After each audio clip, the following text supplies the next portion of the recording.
তো বন্ধুরা, আজকের গল্পটা এমন এক তান্ত্রিককে নিয়ে যে কিনা গ্রামের সুন্দরী মেয়েদেরকে বশীভূত করে তাদের সৌন্দর্য শুষে নিয়ে নিজেকে কয়েক শত বছর ধরে সুস্থ ও সতেজ বানিয়ে রেখেছে। এরপর গ্রামের লোকেরা কি শেষ পর্যন্ত তাকে নিধন করতে পেরেছিল, নাকি সে তার কুকর্ম অনন্তকাল ধরে চালিয়ে যায়? এইসব প্রশ্নের উত্তর পেতে দেখতে থাকুন রোমান্টিক থ্রিলার হরর মুভি তন্ত্র মুভির শুরুতেই আমরা মধ্যরাতে ঘন জঙ্গলে একটা লোককে দেখতে পাই যে কিনা ফ্রেশ হতে যাচ্ছিল। ঠিক তখনই তার নজর গিয়ে পড়ে একটা গাছের ডাল, যেখানে বসে একটা বাচ্চা মেয়ে জীবন্ত মুরগির রক্ত পান করছে, যেটা কিনা খুবই ভয়ানক দেখতে লাগছিল। সেই দৃশ্য দেখেই লোকটা সেখানে সবকিছু হয়ে যায় আর সে তখন এই ভয়ে সেখান থেকে পালিয়ে যায়। এরপর আমাদেরকে কিছু বছর পরের ঘটনাকে দেখানো হয়, যেখানে রেখা নামে একটা খুবই সুন্দরী মেয়ে যখন বাথরুমে দরজা খোলে তখনই সে খুবই অদ্ভুত দেখতে একটা মেয়েকে সেটার মধ্যে বসে কাঁদতে দেখতে পায়, যেটা দেখার পরে রেখা খুবই ভয় পেয়ে যায়। কিন্তু তারপর যখন সেখানে তার দিদা আসে তখন সে তাকে দেখতে পায় না। মানে বন্ধুরা, সেই মেয়েটা আর অন্য কেউ নয় বরং একটা আত্মা ছিল এবং রেখার কাছে আত্মাদের দেখার শক্তি ছিল, যেটা ব্যাপারে সে কাউকে কিছু জানায়নি। সে কোনো একটা কারণে এই কথাটা সবার থেকে লুকিয়ে রেখেছে।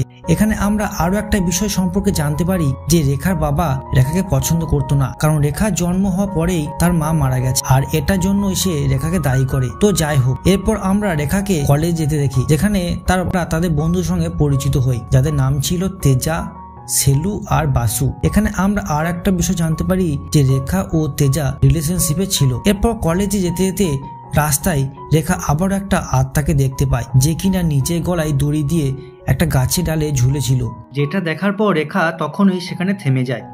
কিন্তু তার বন্ধুরা তাকে দেখতে পায় না। এখানে আমরা এটা জানতে পারি যে তেজা ভূত প্রেতকে বিশ্বাস করতো না। পরের দৃশ্যে দেখানো হয় কলেজ শেষে তেজা তার মামার কাছে যায়, যার তন্ত্রমন্ত্রের উপর প্রচুর জ্ঞান ছিল। তখন তেজা তাকে বলে, যদিও আমি পজিটিভ ও নেগেটিভ শক্তির উপরে বিশ্বাস করি, কিন্তু আমি ভূত প্রেতকে মানি না। যেটা জবাবে তার মামা, যার নাম শঙ্কর ছিল, সে বলে তন্ত্রমন্ত্র তো এমন ভাবেই কাজ করে, তন্ত্র মন্ত্র দ্বারা পজিটিভ নেগেটিভ শক্তিকে কন্ট্রোল করা যায়। অন্যদিকে রাত্রিবেলায় দেখানো হয় রেখা বিছানায় যখন শুয়েছিল তখন সে তার রুমের মধ্যে একটা আত্মাকে অনুভব করে, যেটার পর সে নিজের ঘর থেকে বেরিয়ে জঙ্গলের দিকে যেতে শুরু করে। তাকে দেখে এমনটা মনে হচ্ছিল যে তাকে কেউ বশ করে রেখেছে। তখন এই রেখার দিদা তাকে জঙ্গলে যেতে দেখে ফেলে আর রেখার বাবাকে ডেকে তাকে সেটার ব্যাপারে জানায়, যেটা শোনার পর রেখার বাবা বলে, আরে এটা তো তার প্রতিদিনের বদ অভ্যাস, তুমি চুপচাপ শুয়ে পড়ো। আসলে বন্ধুরা, রেখা ঘুমের মধ্যে চলাফেরা করা অভ্যাস ছিল আর তার উপরেই রেখার বাবা তাকে পছন্দ করতো না, সেই জন্যই এমন কথা তো বলবেই। যদিও তার এমন আচরণের পেছনে একটা বড় রহস্য ছিল, যেটা কিনা আমরা ভিডিও শেষে জানতে পারবো। পরের দৃশ্যে আমরা রেখাকে একটা মৌলবীর কাছে যেতে দেখতে পাই, নিচে আত্মা দেখার সমস্যাকে নিয়ে। মৌলবী তাকে সেটার জন্য একটা তাবিজ দিতে চাইছিল, যেটার জন্য তাকে কিছুদিন পরে আসতে বলে। সেখান থেকে বেরিয়ে রেখা যখন তার বন্ধুদের সঙ্গে কলেজ যাচ্ছিল তখন রাস্তায় একটা লোকের সঙ্গে কোন একটা কারণে তেজা ঝগড়া করতে শুরু করে, যেটার পর এই লোকটা তাকে একটা বেশ্যা ছেলে বলে গালিগালাজ দেয়। এটা শোনার পর তার মুখ সেখানেই বন্ধ হয়ে যায়। বন্ধুরা, এটা সত্যি ছিল যে তার মা একটা বেশ্যা ছিল, কিন্তু তাতেও তার কোনো দুঃখ ছিল না। দুঃখ তো এটাই ছিল যে তার মা তাকে কখনো ভালোবাসেনি। তার মায়ের মৃত্যুর পর সে পুরোপুরি একা হয়ে গিয়েছিল। মায়ের পর কাছে মানুষ বলতে শুধু রেখাই ছিল, তারা একে অপরকে খুব ভালোবাসতো। পর রাতে আবার আমরা রেখাকে দেখতে পাই, তখন সে নিজে বিছানায় শুয়েছিল, তখনই হঠাৎ কোনো কিছু একটা আওয়াজ শুনেই ঘুম ভেঙে যায়। সে কিনা তার কাছ থেকে রক্ত চাচ্ছিল। এরপর রেখা বিছানা থেকে উঠে একটা ছুরি নিয়ে এসে নিজে পা কেটে একটা গ্লাসে রক্ত ভরে আর সেটাকে জানলা কাছে রেখে দেয়। এটা এখানে খুবই ভয়াবহ এবং সত্যি অদ্ভুত ছিল। পরের দিন সকালে যখন রেখা ঘুম থেকে উঠে তখন দেখে যে গ্লাসে জানলা পাশে রাখা একটাতে রক্ত লেগেছিল। আসলে বন্ধুরা, রেখার গত রাতে কথা কিছু মনে ছিল না। এরপর আবারও তারা মামা শঙ্করের কাছে যায়, যে কিনা তাকে নিজে ছোটবেলার কথা বলতে থাকে। সে বলে, ছোটবেলায় আমার বাবা মা আমাকে ছেড়ে দিয়ে চলে গিয়েছিল, যেটার ফলে আমাকে নিজে পেট ভরানোর জন্য একটা মন্দিরে গিয়ে ভিক্ষা করতে হয়। তখন একটা মেয়ে রোজ আমাকে খাবার দেওয়ার জন্য আসতো। এর ফলে তার সঙ্গে আমার খুবই ভালো বন্ধুত্ব হয়ে যায়। এরপর ধীরে ধীরে আমার সেই মেয়েটাকে খুব পছন্দ হতে শুরু করে, যেটার ফলে আমি তাকে ইমপ্রেস করার জন্য কালা জাদু শিখতে শুরু করি। এর ফলে আমি একদিন একটা মৃতদেহ জোগাড় করে তার উপর বসে কালা জাদু প্রয়োগ করি, কিন্তু তখনই হঠাৎ করে সে লাশটা জীবন্ত হয়ে ওঠে, যেটার ফলে আমি খুবই ভয় পেয়ে যাই, কারণ আমি এটা কখনো ভাবতে পারিনি হতে পারে যে সে লোকটা মারা যায়নি। কিন্তু তারপর আমার এই কালা জাদু কথা সে মেয়েটা জানতে পারে। তখনই সে মেয়েটা এসে আমাকে বলে, তুমি প্রথমে আমাকে একটা প্রমিস করো যে তুমি এরপর থেকে আর কোনোদিনও কালা জাদু করবে না, নয়তো আমি তোমাকে ছেড়ে চিরদিনের জন্য চলে যাব। তখন আমি বাধ্য হয়েই তার কথায় রাজি হয়ে যাই। কিন্তু তবুও শঙ্কর একদিন সেই মেয়েটার উপরে বশীকরণ মন্ত্র প্রয়োগ করে। এরপর সেই 3 বন্ধু সেলুর জন্য ওয়েট করছিল। তখন রেখা দেখতে পায় সেলুর পিছু পিছু একটা আত্মা আসছে, যেটা মানে এটা স্পষ্ট ছিল যে সেলুর উপরে কেউ কালা জাদু প্রয়োগ করেছে।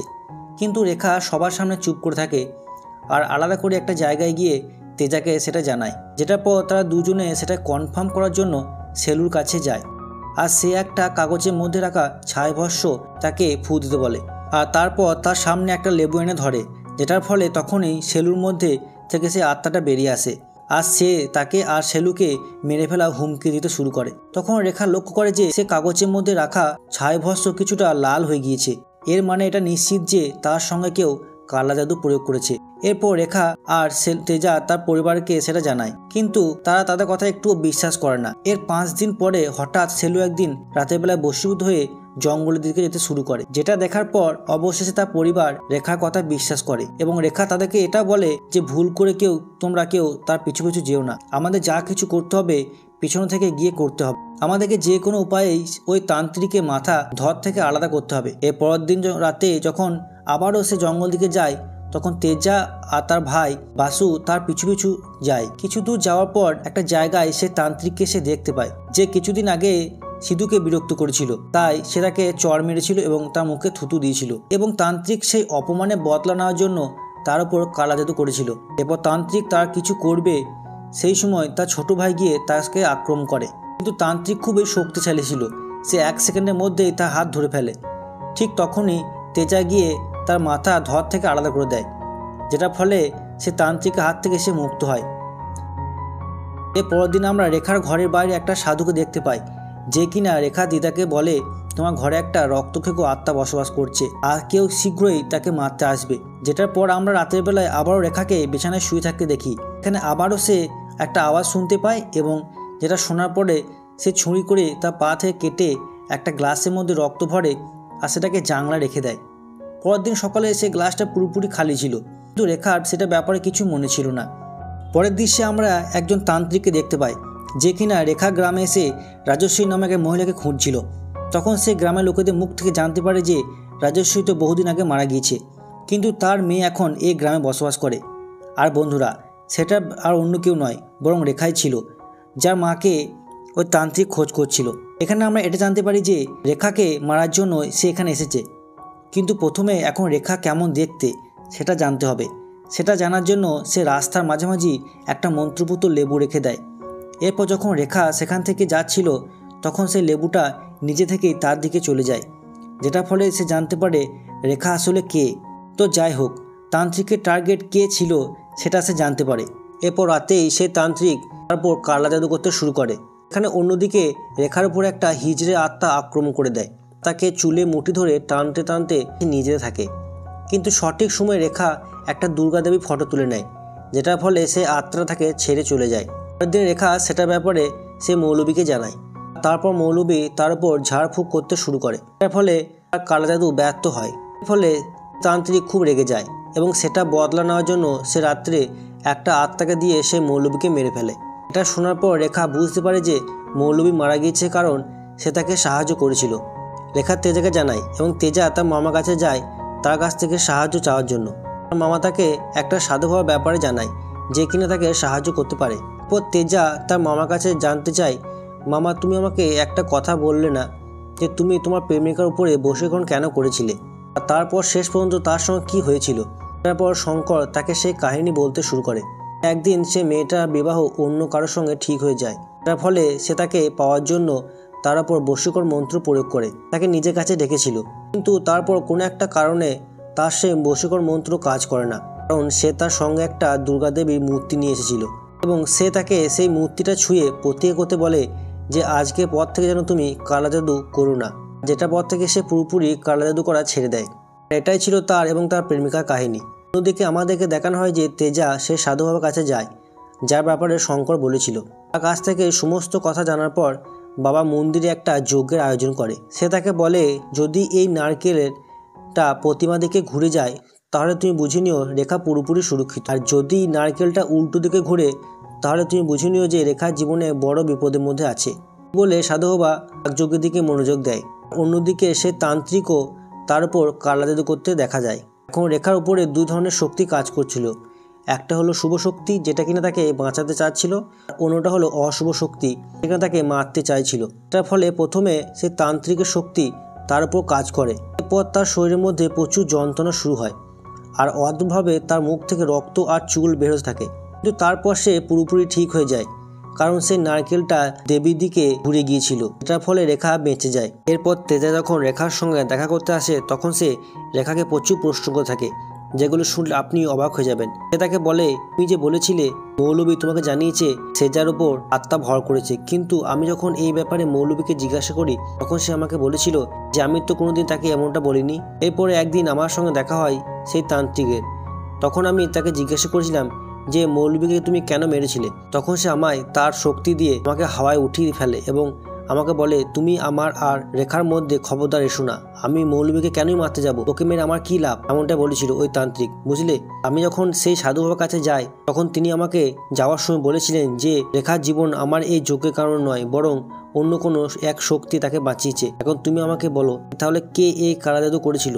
আমার কেন জানি না এটা মনে হচ্ছে যে এসব প্রশ্নের উত্তর তোমার কাছে অবশ্যই থাকবে। যেটার পর রেখা এমন কিছু বলবে যেটা আপনি কখনো কল্পনা করতে পারেননি। সে বলে যে আর অন্য কেউ নয়, বরং সে নিজেই ছিল যে কিনা এইসব কালা জাদু করছিল। আর এইসব কিছু পিছনে একটা বড় রহস্য ছিল, যেটা ব্যাপারে বলতে শুরু করে। আসলে রেখার মা, যার নাম রাজেশ্বরী ছিল, তার উপর প্রায় সময় দেবীমা ভর করতেন। আর রাজেশ্বরী সেই মেয়েটা ছিল যাকে কিনা তেজার মামা শঙ্কর পছন্দ করত। কিন্তু তারপর যখন রাজেশ্বরী বিয়ে কুমারের সঙ্গে হয় তখন সে জানতে পারে কুমার নপুংসক ছিল। সে রাজেশ্বরীর সঙ্গে বিয়ে করেছে শুধুমাত্র এই জন্যই যাতে গ্রামের লোকেরা তার এই সত্য জানতে না পারে আর তা বদনাম না হয়। কিন্তু কুমার একজন সাইকো ছিল। সে মনে করে যে লোকজন একদিন জানতে পারবে সে নপুংসক ছিল, রাজেশ্বরী কোনো সন্তান হবে না। সেটা করতে অক্ষম ছিল। সেই জন্য তাকে মারার জন্য সে তান্ত্রিক কাছে যায়, যার কিনা অনেকদিন ধরে রাজেশ্বরীর উপর কুনজর ছিল। সে তখন কুমারকে এই বিচলিত তন্ত্রের যজ্ঞের ব্যাপারে জানায়, কিন্তু রেখা সেই তন্ত্র তাকে কিছু জানায় না। এই জন্য তেজা তার মামার কাছে সেটা ব্যাপারে জিজ্ঞাসা করে। তখন তার মামা তাকে জানায় যে এই তন্ত্রের দ্বারা তান্ত্রিক নিজের প্রাইভেট পার্টের সাহায্যে জলকে নিজের শরীরের মধ্যে টানার চেষ্টা করে। এরপর এতে সফল হওয়ার পর সেই সুন্দরী নারীদের বশীভূত করে তার সঙ্গে ইন্টিমেট হয় আর তার শরীরের মধ্যে থেকে নিজের প্রাইভেট পার্টের মাধ্যমে সমস্ত সৌন্দর্য আর আয়ু শুষে নেয়। এর ফলে সে বৃদ্ধ না হয়ে 30 থেকে 400 বছর ধরে বেঁচে থাকতে পারে। এরপর সে যখন রেখার কাছে যায় তখন রেখা তাকে পরবর্তী সমস্ত ঘটনা বলতে শুরু করে, যে একদিন তার মা রাজেশ্বরীর সঙ্গে যখন ইন্টিমেট হচ্ছিল তখন তার নিজের তন্ত্রবিদ্যা থেকে মন সরে যায়, যেটা ফলে সেই অন্তরঙ্গ মুহূর্তটা আর 5টা অন্তরঙ্গ দৃশ্যের মতো হয়ে যায়, আর যেটা ফলে সে তান্ত্রিক পাগল হয়ে যায় এবং গ্রাম ছেড়ে বহুদূর চলে যায়।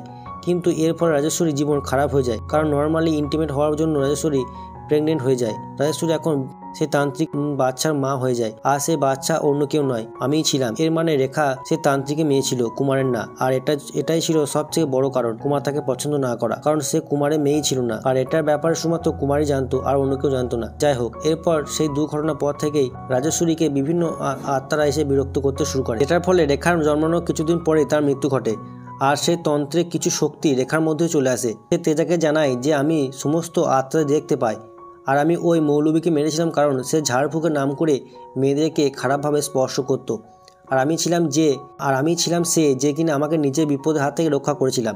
এটা বলে যে আমাকে প্রত্যেক পূর্ণিমা রাতে টাটকা রক্ত পান করতে হয়। বন্ধুরা, মুভির শুরুতে আমরা যে বাচ্চা মেয়েটাকে গাছের ডালে বসে মুরগির রক্ত পান করতে দেখেছিলাম সেটা রেখাই ছিল।